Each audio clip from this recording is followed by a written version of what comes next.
and things of that nature. So we wanted to kind of bring you in a little bit early, and we'll start walking in and show you a little bit of the layout here as it's here on the opening night celebration. So basically the breakdown, if you're not familiar, the next couple days here, tonight is the grand opening celebration with the celebrities and all of the big speeches and things of that nature.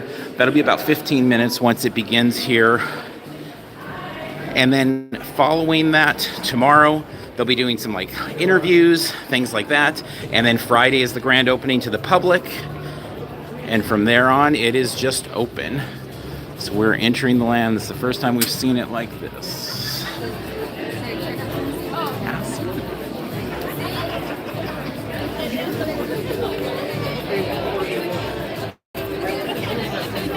So a very different look at the land this time around.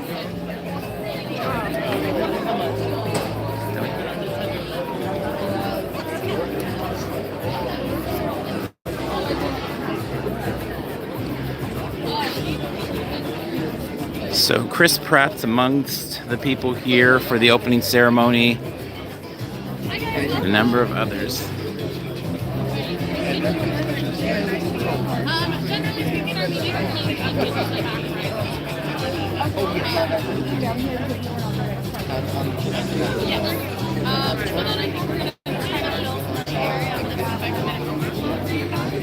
Straight from Nintendo, Miyamoto will be here as well.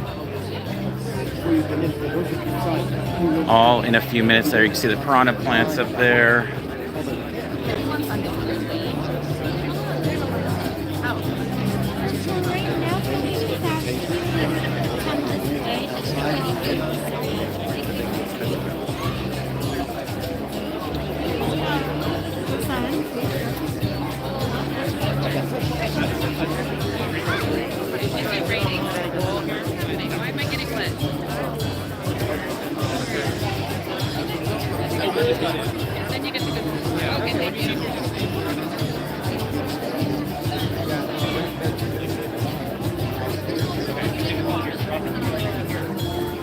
And they're getting everybody situated here. You can see the ropes. So the land goes far beyond the stage here. Back there's the Toadstool Cafe. Off to the right there's the One Up Factory. That's the store. Immediately to the right here is where Princess Peach does her meet and greet. So after the big ceremonies to kick this all off, I would imagine the regular show lighting will come on and all these projections will go down and everything will be open as normal. But for now, they've got us kind of in this dark area as things get started. Behind the main stage there, you have the main attraction, Mario Kart. Super fun ride. We've ridden it twice so far. Had a good time. It definitely has a lot of repeatability to it. I know the first time we rode it, and many of our friends said the same thing, it was like just trying to figure out what was going on there in terms of how to throw the shells and do all the different things in there. But it was quite a bit of fun. And then the land is filled with these games. Like to our left here is one of the Piranha Plant ones. A lot of them are team-oriented, where you're able to play with others. The app is a lot of fun. The Power-Up Band is a good bit of fun. As I said, we've not used the Magic Band at Disneyland. We've used it out in Disney World over the years, but we've not used it at Disneyland. But here, we immediately used it, and it was a lot of fun having it. Got in on the games. There's a lot of repeatability, because after you beat the game, it switches to a harder mode, and then you move in on that version of it.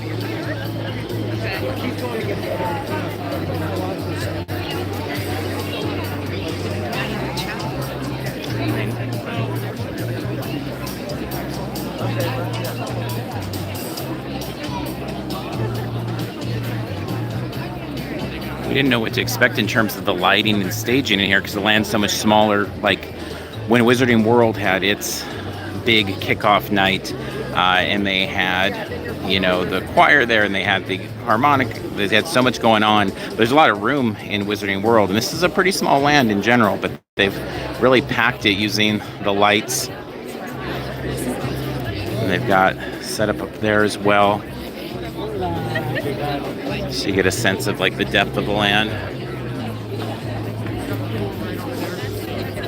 So they have us in here at 8. They said at 8:15 is the next phase of things. So in a few seconds, or a few minutes here, I should say, the speaker's going to be making their way up. We're not sure who's actually going to be on stage. In the past, they've had some different surprises, so we're not sure. We're not sure if there's going to be pyrotechnics, music, or what's going to happen. It's all going to be kind of a surprise. So, but 8:15 should be the next stage here of the presentation, and then everything should be wrapped up by maybe 8:27, 8:30, and then the land will just be open for play, for the rides, for all of those things. So,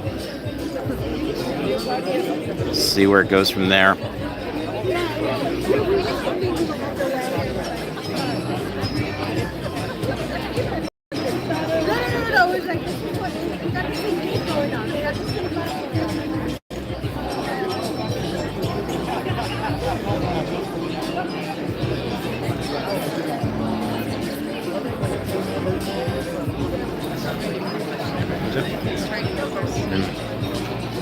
Okay, they're moving us in more, maybe, I think. If you're gonna be cut the rope, that's fine. When you have people moving that way, you have more room over there. So if you allow it to... We're actually in a really nice spot here, so we'll see if they let us stay here. But as unobstructed as it gets at these types of things.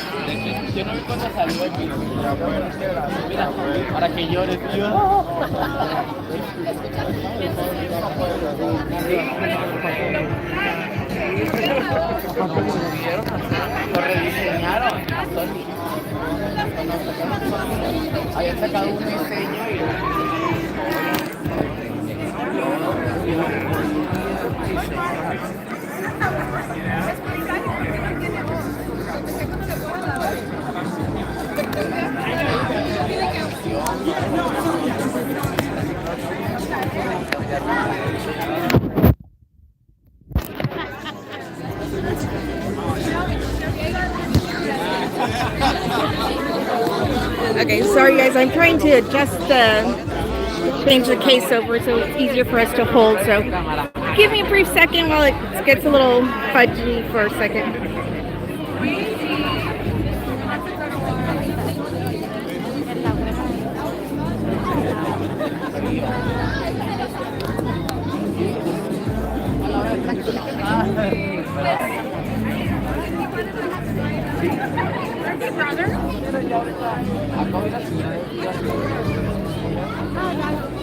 What's going on, man? Hey, how are you doing? Good to see you. Good to see you. Bring it in. It's good seeing you. I thought that was you. I was like, It's an exciting time. I'm happy to see you guys. Happy to see you as well. So cool.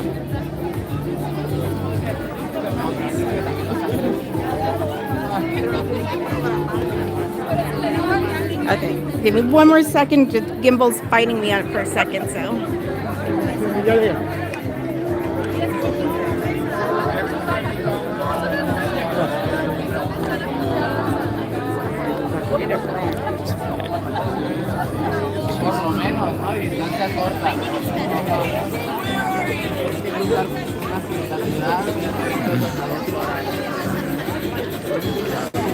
So while we're waiting for the speakers to come out, if you've not been able to visit the land yet, these are an example of what the power-up bands look like. And so these are $40 for purchase. And they actually have them at vending machines right over here to the left. So ideally you purchase them in one of the gift shops before you make your way into the land. But that is an option also there. And as well as the One Up factory store over there sells the bands. When we came in the first day for technical rehearsals, we weren't even sure we were going to buy the bands. And so we came in, we rode the ride.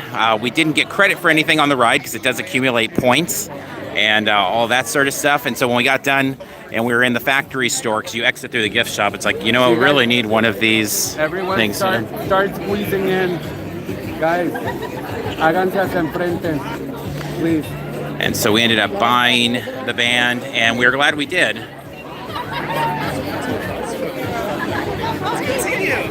You know how to switch the batteries? Not sure how to switch the batteries. That's a good question. We've not done that thus far, so I have no clue. But I guess we should look into that. They gifted us 2 bands tonight, and they're just the standard ones. It's not like they're anything special for the opening night or anything. So now we have 4 bands here, so maybe we'll do a giveaway or something like that on social media for somebody coming out with that, because we only need 2, obviously.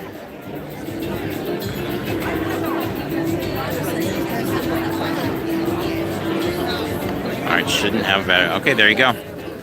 Just runs and runs. Pull this one.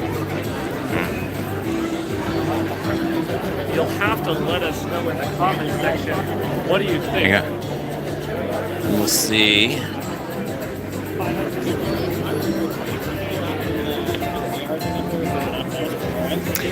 One of the things with the app as well, once you have your band, you can put in your name and keep track of things to connect with other people. So like you can look, I think I put our name in as like Parks and Cons 1 or something like that, and I think Carmel put in as Carmel. But anyway, you can check the leaderboard, and there's even stations inside the land where you can see the leaderboard in live action. They also group people up. So for example, my band is a Toad band, so I can keep track throughout the day and see how our Toad team is doing in the various challenges and how the other competitors are doing as well. And so as you go through and hit for coins and take on the games and all of that and play Mario Kart, it's all accumulating sort of something. So it allows you to kind of be as much involved as you want or minimal. I mean, I must admit, I've not really paid attention to like how my team is doing, and I haven't really paid attention to like my point total very much outside of just, you know, a quick check on like what my score is, but it keeps track of like daily average, daily leaders, big leaders for the lifetime, and all of those things. So not sure if they're going to be resetting all that with the official opening being the 17th, because up until now everything's been soft open. But people have been accumulating those, and if you have the Universal Studios Hollywood app, you can actually go in there and check if you click on the Super Nintendo World spot there. And actually, on the note of the app, I've been kind of surprised / impressed that the app's been really working well, at least on our visits here, because I thought there might be a lot of issues in terms of signal, in terms of the app crashing, and we haven't. Now, we've only visited twice in the pre-opening phases here, but both times, you know, one was technical rehearsals where a lot of things can go wrong and it all worked well. And one of them was for the pass holder previews, which again is an easy time. It wasn't like either of them were like media days or anything like that. So it was just with the regular crowd and everything worked quite well. So that was pretty awesome.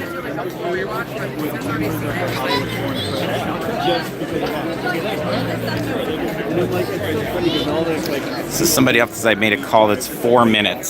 So not sure if that's accurate, but 4 minutes would put us at 8:15, so that would seem to make sense.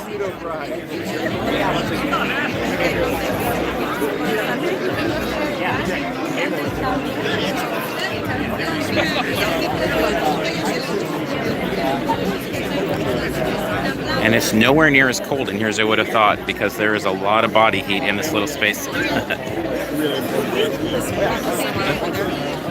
Carmel said Chris Pratt is somewhere right over here, so not sure where, but I would imagine he'll be on stage at some point. He was on stage for Jurassic World, and with the Mario Brothers movie coming up, I would imagine he'll end up there as well. So, oh yeah, there he is.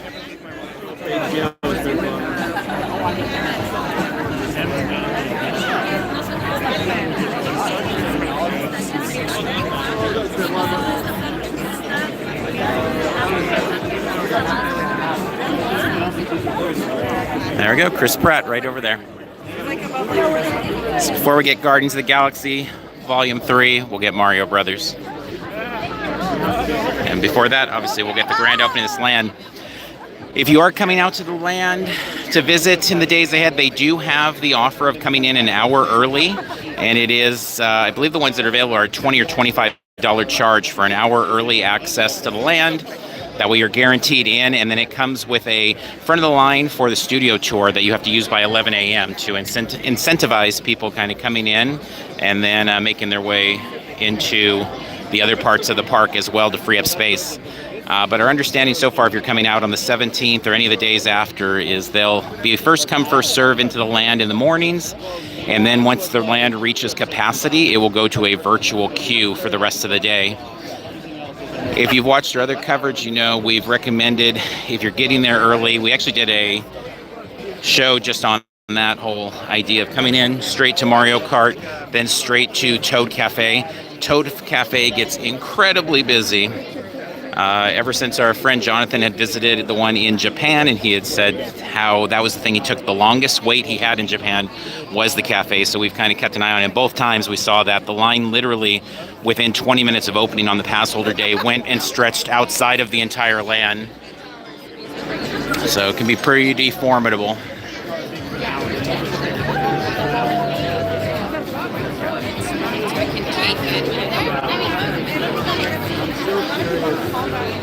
What normies will think of like this season? Because it's very different, like watching it versus playing it. I think it's as close as it's possible.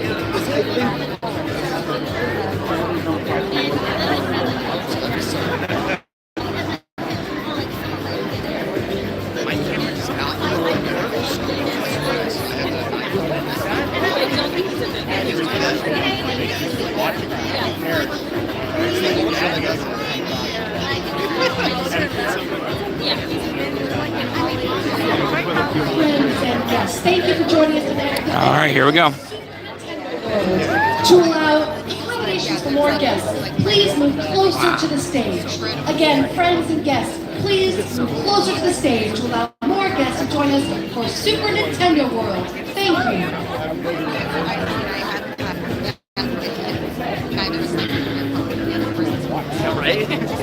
you. So we have a rope right in front of us, so we're kind of locked into the spot that we're in here. The idea, in theory, is like the celebrity guests are in front of us, but there's obviously more than celebrity guests in front of us, so not sure. Maybe family, friends, etc. But we are basically as close as we could be right at the front of the rope.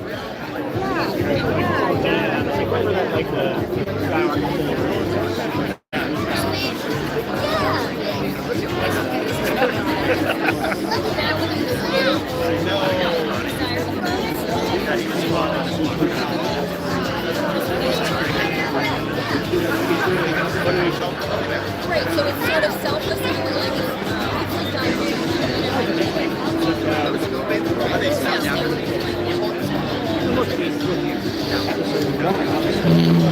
What we'll try to do is, once the festivities end on the main stage, we'll try to keep the stream going for a little bit to show you around the land a little bit. That said, we do have a full video. I want to say it's 15-20 minutes kind of showing around the land, and there's obviously tons and tons of stuff on YouTube of the land as well, but we'll try to give you a feel for what it looks like here on this opening night. What?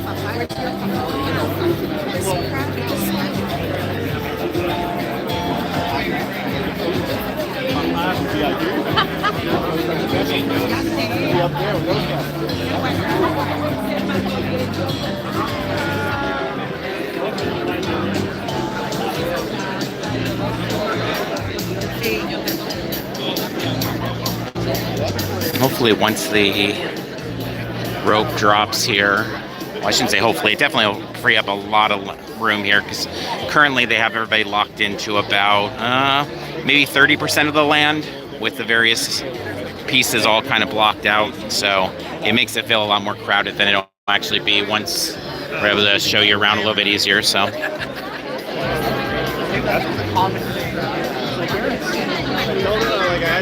Chris Pratt's still there,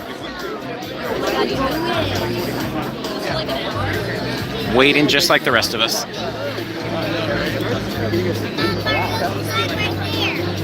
Every year, like it's so popular, they believe like earlier and earlier. I feel like it's like a permanent location in Vegas. I feel like this is like fireworks.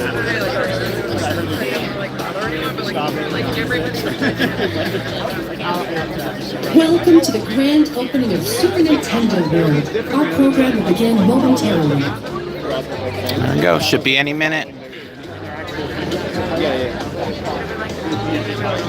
You see the lights at the top. It gives you an idea, if you're not familiar with the land, of kind of where the edges are in terms of the sight lines.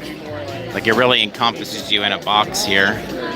One of the things that you can't tell right now, that's like probably my favorite thing about the land, is it is so filled with energy. Just like everywhere you look, there is something moving. The piranha plants in particular are super fun because you just see them all over, kind of lunging out at the air, taking bites. Goombas are out there. I mean, you see a Yoshi. I mean, you just see all sorts of characters. Every like 5 feet, there's something moving in the kind of skyway of the land. Yeah, it just showed like it's I'm like, okay guys, get rid of all this. Get rid of it. Appreciate it. They want to be in it. They don't want to be like reminded of the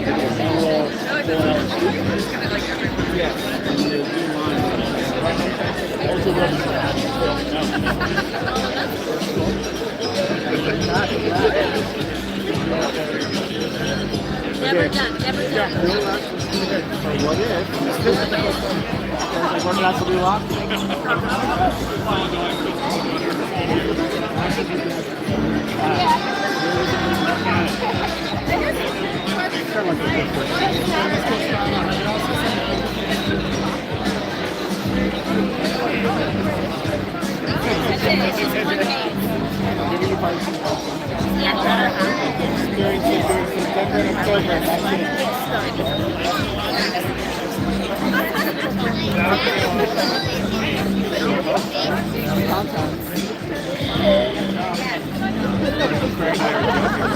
Fell out with all the spin-offs after we're done with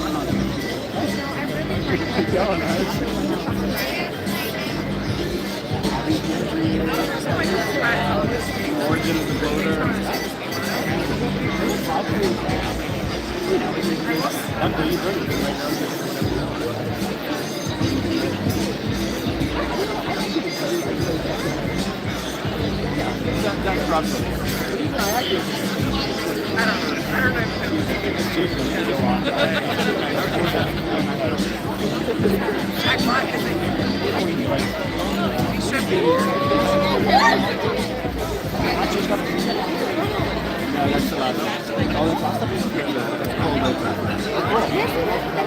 All right, here we go.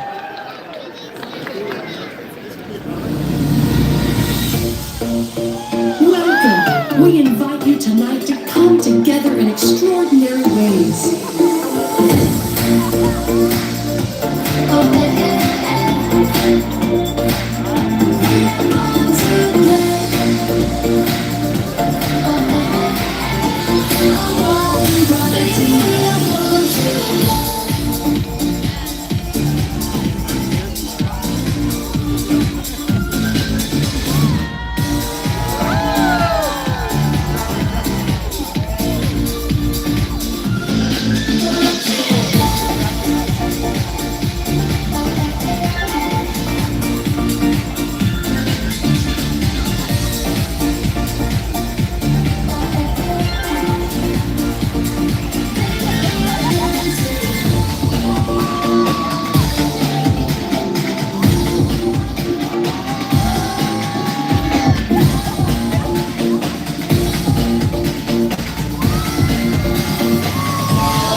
Welcome President and COO, Universal Parks and Resorts Pacific Rim, Tom Merriman.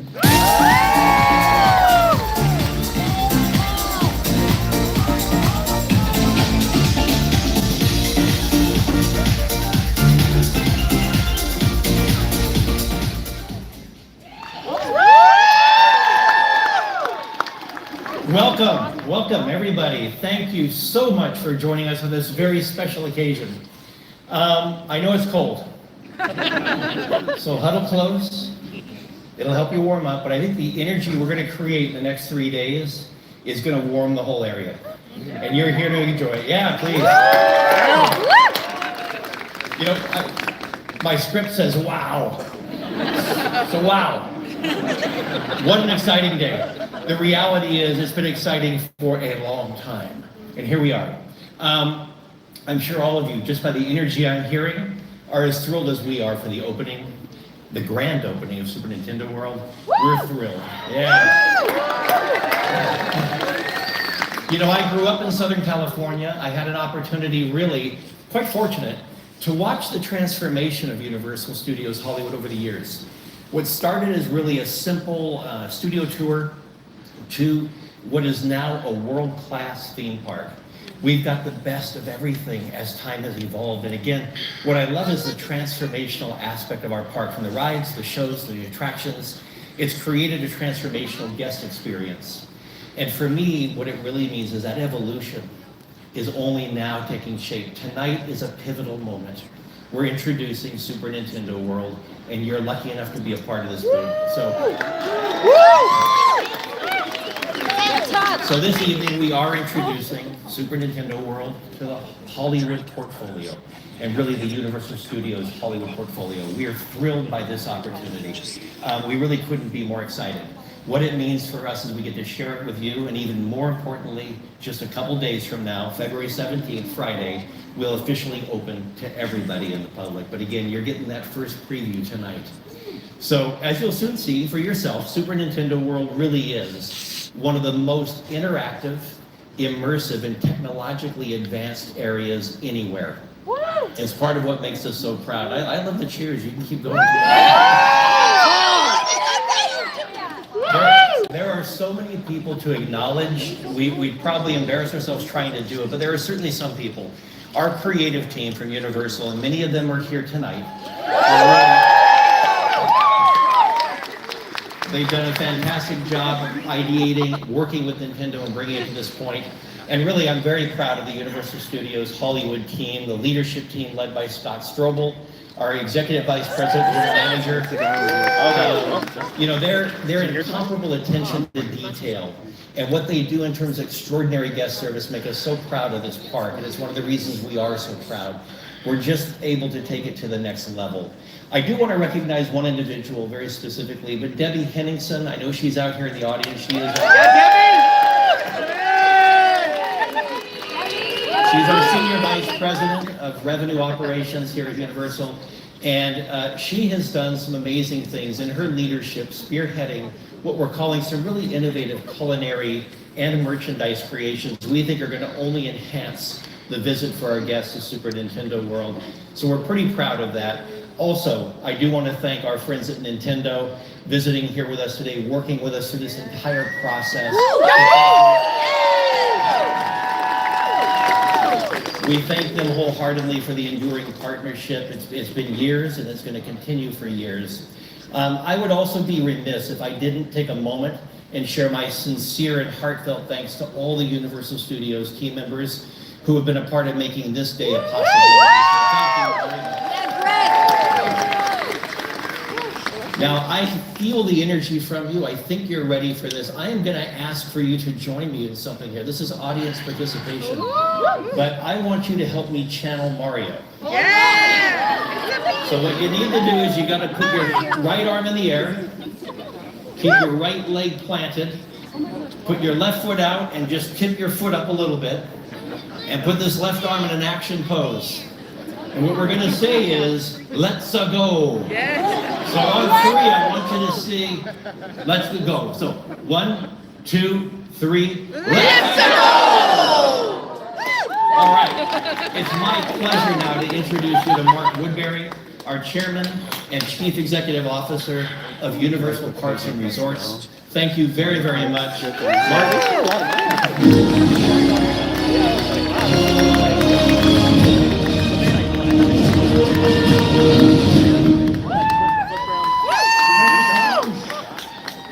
Good evening, everybody. What a wonderful night to be celebrating this amazing addition to this fantastic park. I'm thrilled to be here to welcome you, our special guests from Comcast and NBC Universal, especially Jeff Shell, our Chief Executive Officer. Donna Langley, Chairman of Universal Film and Entertainment Group, and many of our colleagues from across this great company. We have another very, very special guest here tonight, Shigeru Miyamoto. And his colleagues from Nintendo are here all the way from Japan. Thank you so much. Privileged to have you here tonight. You know, creating an entirely new immersive experience is no small endeavor. So I'd like to take the chance to recognize and thank a few people who made it really happen. Thierry Koo, who led our creative team, had a great vision to make this real, worked very closely with Nintendo that paved the way for where we are today.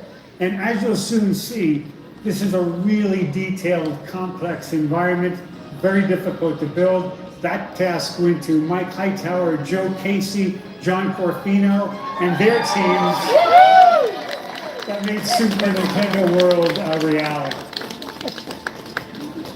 To our remarkable Universal Studios Hollywood team, thank you for all your hard work. I know you're ready. I know you're excited to welcome guests here in just a few days. And of course, to Nintendo, the creators of Mario and Zelda.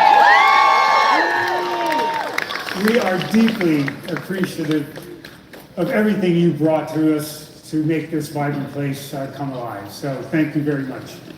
You know, our powerful relationship with Nintendo is built on creativity and a shared vision to create something entirely new.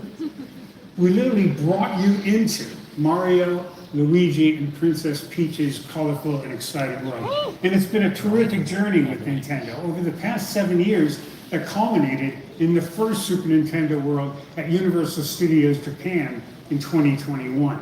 And now, we're ready to roll out the red carpet and open Super Nintendo World here at Universal Studios Hollywood. And there's more to come. Soon, we're going to add another Super Nintendo World to Universal Orlando Resort. The worst kept secret in history.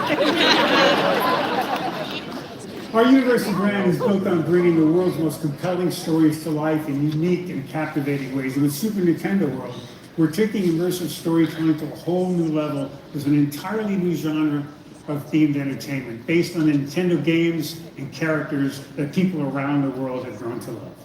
This entire land is rich with interactivity, distinctive merchandise, inventive culinary treats, and Mario Kart Bowser's